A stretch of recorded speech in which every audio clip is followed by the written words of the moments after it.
Hello, my lovelies. I'm Ginny O, the author with no last name, and this is Star Stable Month. It's been over 6 months since the Star Stable online community blew up about the reviews over Glassdoor, and I wanted to do a check-in on what has happened since. And man, the more I dig, the worse it gets. All of November, I'll be doing videos about Star Stable, and hopefully not digging their grave. And today, I want to talk Star Stable, the company PR, versus employees on Glassdoor. Before we really dive into it, on Reddit, someone asked a very good question in response to one of the articles I'm going to go over in this video. They asked, what do you expect of a game for a one-time payment of $70? My answer is simple and slightly complicated. Complicated first. I'm of the opinion Star Stable Online wants to be taken seriously in the gaming landscape. I want to do my best to treat them with that type of respect and hold them to the standards of every other game. This means they might not like what I have to say very much. No one else in the industry, of which I include gaming news YouTubers, really cares about Star Stable Online, or they don't even know about it. Part of this, I believe, is because Star Stable isn't available on Steam, and there's a reason for this, despite the fact years ago they promised to do it. What are my expectations gameplay-wise? The simple answer is, if I was to treat this like an MMO game with a 5-year development cycle, which would have put them at 2014, I think, I would expect from a $70 game with a 5-year cycle, 70 hours worth of game story content with half of the island of Jorvik opened up with minimal grind. 4 or more racing disciplines including endurance, show jumping, dressage, and gymkhana. And the story at an important tipping point where we have all the magic skills and we're about to learn about Adin's specific magic, or there was something about to be a great betrayal, curses, or something major happens to shove the story forward to give us the other half of the map. I want you to understand, I paid $20 for Guild Wars and got about 20 hours of main quest storylines. $1 to every hour. That's my standard for when a game opens. If I get 1 hour to every dollar I spend or more out of a game, I'm satisfied. At 10 years in total development time, and we're at 12, I expect 140 hours of game story content that includes minimal grind. The 140 hours includes upwards of 30 hours of holiday story content, like we got with the original Christmas stuff, not the current warm winter wishes. This can also include grind time to train upwards of 4 different horses to cover 4 different equestrian disciplines, where the stats of the horses only increase depending on what type of race you do. We have the full Jorvik map, and we've defeated Garnak and are onto the hook for the next bit of story. Minimal grind is the 6,000 faction points of the original game, not Catherine's Memories, or Soul Riding, or Ferris Crafting, or the Recyclables, or Donkeys, or Fighters, or Token. There's just too much, isn't there? Those are gratuitous and stuff that hides the lack of content to the game. Those are my expectations for the game. 140 hours of story with a beginning, middle, and end, minimal grind, holiday content, and a full map with a hook for the next story for the next work or world beyond Pandoria. Crafting, housing, and life skills would be nice, along with more endgame content. But I won't hold my breath. This is Star Stable Entertainment. We all know my expectations aren't being met. We're still stuck in a tiny corner of the map, and the story is stalled. In the last 6 or 7 months, Star Stable has had a birthday, and part of that birthday is them pushing out a lot of public relations articles. The earliest article is also the numbers article. I live in a world of numbers and statistics. I think the numbers of Star Stable really tell an interesting story about the state of the game. In May 2021, Star Stable did a press release about their numbers, how much time players were on servers, how many players a week and a month. What they left out was the interesting number to put things into context, as they usually do, the amount of subscribers. I had to go digging. Fortunately, not very far, because it is on their press site, which is not exactly easy to find. So the points read: increase, increase, increase, growth, growth, success, expansion. They really do try to paint a rosy picture of what's going on during 2020, when everyone was, and some may still be, inside due to a pandemic, and all games, minus World of Warcraft, were doing well. We also need to put into perspective what they were adding to the game to make these types of numbers go up. 53% increase of total gameplay hours. That's hours spent on the servers. Yes, they keep track of that. So they doubled the amount of horses they put out per year. So this means players will spend more time on the servers leveling their horses to maximum. In 2020, we added Pharaoh's Workshop, Finding Donkeys, Catherine's Memories, and Soul Riding. You know soul riding, where you have to spend at least 135 days at least 20 minutes a day grinding 120,000 reputation points to get a free horse.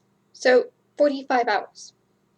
Farah's Workshop, which has you going all over the map to collect flowers, which can take 1 to 2 hours a day.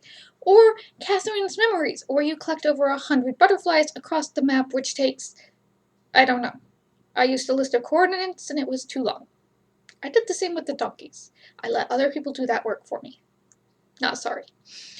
They also changed Christmas by adding in 9 daily events, that there were 3 events every hour. So you had to spend 2.5 to 3 hours in the game every day sequentially to get all 9 events. 1 in a free area, 1 in Silverglade, and 1 in an unlockable area. So you had to run all over the map to collect Christmas wishes to turn into a Yule Gold for gear and pets that had no stats. And at least 1/3 or more of these events could have been stationary social areas. No one had time to use the social area type of events if they wanted to get all 9 events in the shortest time possible. Efficiency is a thing. Well, no wonder the server time is up 53% if you add in 4 types of exploratory grind and turn a major holiday into a grind fest. Last year, they also added more grind to the Halloween fest by adding in the Soul Shard tornadoes every hour. This is on top of the previous hide and seek grind with the pumpkin, which is on its 3rd year. Context matters. This isn't content server use. This is grind server use. It's awful. And in 2021, they added in Big Bunny with recycling for more time spent finding things all over the map. I don't know if I should laugh or cry. So a 39% increase in daily users to 152,000, with a 20% increase in monthly average users to 633,000. Which, according to them, is a 25% average monthly increase of users overall from 2019 to 2020. Okay, this is where I had to go digging into how many subscribers does SSO have overall. You notice that number is not given in this report. This is actually a really important number to have to put the increase of players into context.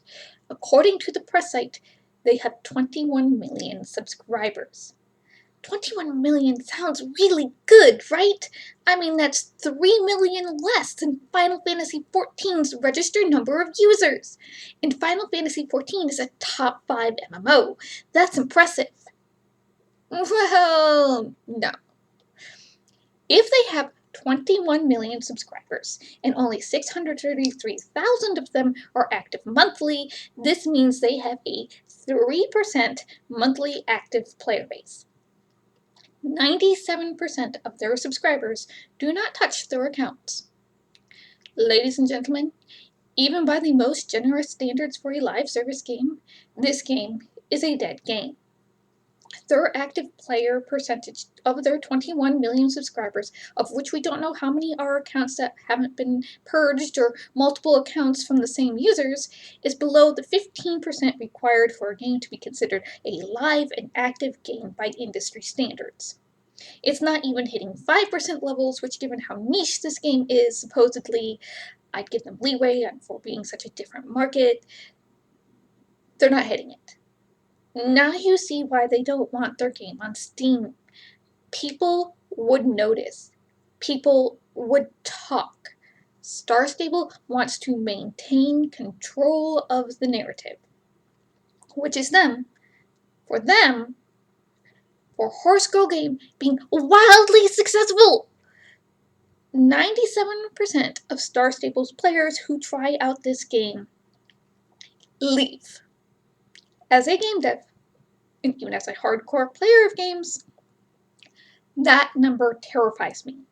That's by no means a successful game. They don't even have 1% of their player base logging in weekly. They've got 0.7%. But this supposedly is an increase from 2019. In a September 2020 article where they announced hiring CMO Tabitha Hayes, formerly of EA and Activision, who've been working for them at least a year by this time, they state they have 1.4 million total active players. So they have 6%, if we want to believe that number, of their subscription numbers active as of September 2020, and roughly half of that active monthly. Well, we must be trading off every other month as players. About Miss Hayes, we'll get back to her. And if you don't log into your account every 2 weeks, you are counted as inactive versus active too. That's something you need to be aware of. And here's the truism in the gaming space.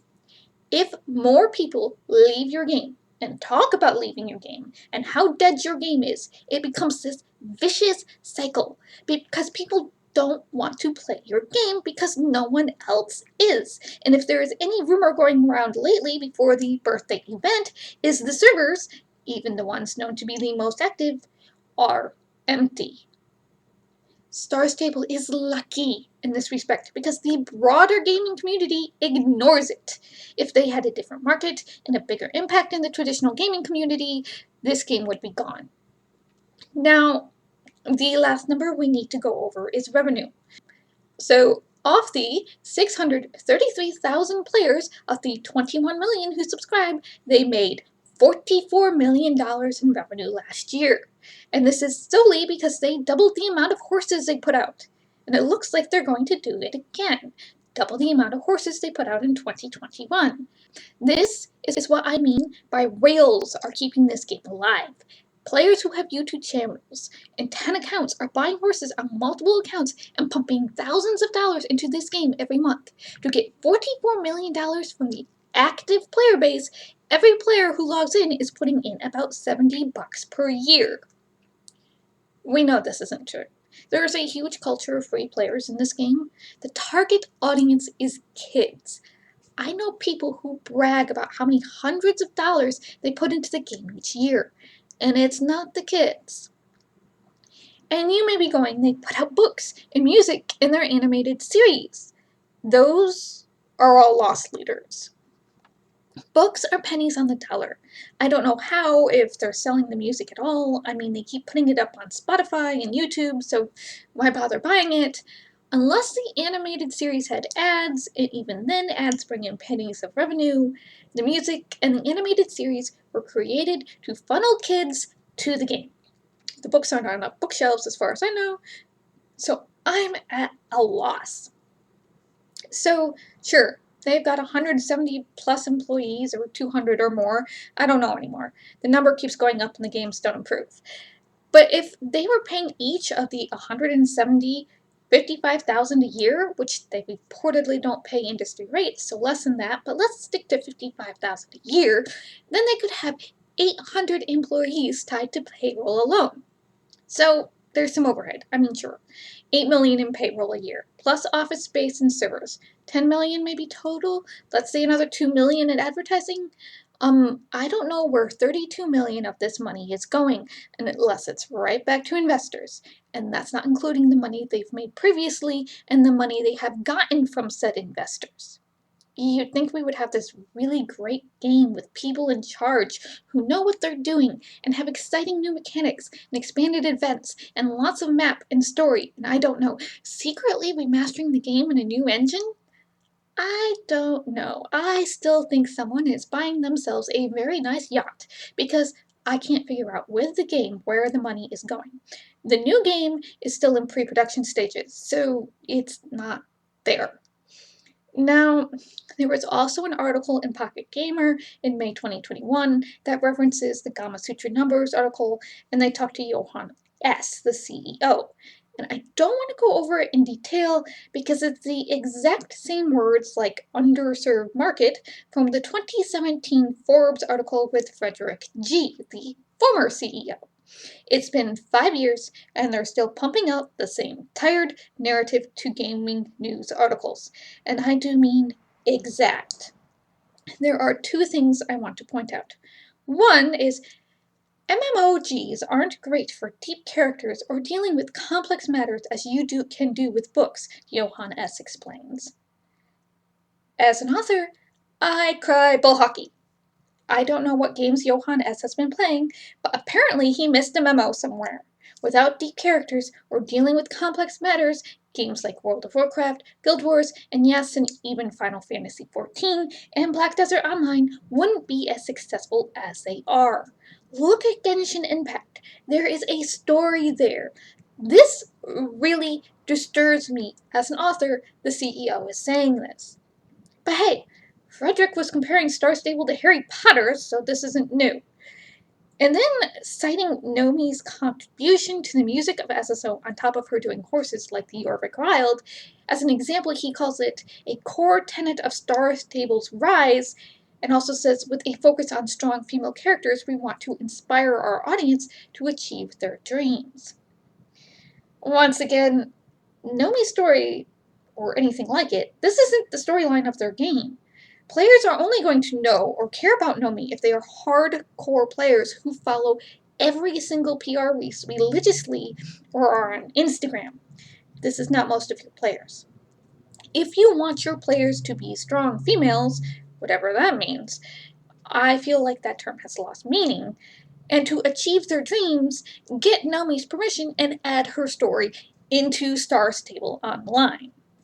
Anything that is a core tenet or value of the game that is shown outside of the gameplay and story is meaningless. There is no achieve your dreams plotline in Star Stable Online. There are no professions. There isn't even any in-story championships like the old Star Stable games had to give the players in hopes of becoming a professional jockey. If that is the dream our silent MC is supposed to have. Things like this piss me off. In deference for length in your attention spans, I'm going to pause here and take up in the next video, as we keep shoveling away digging into SSO's PR issues. Thanks for listening, bless, stay safe, and I'll see you in the next video.